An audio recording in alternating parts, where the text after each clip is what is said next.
Ayun oh. Molting na naman yung crayfish natin. Female.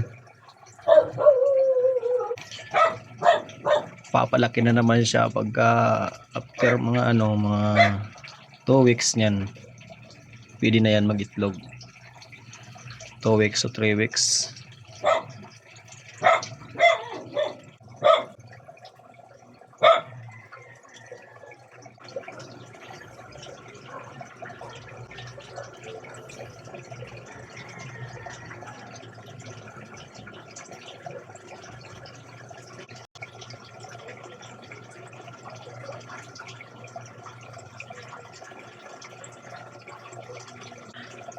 Akin kasi pagka ganyan yung magmo-molt yung female ko, sinisiparate ko talaga yan, ayan, para safe na safe talaga sila.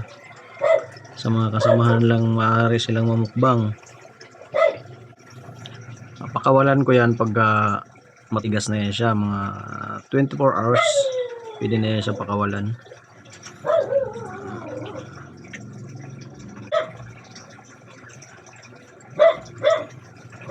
Ano na, malapit na makakawala.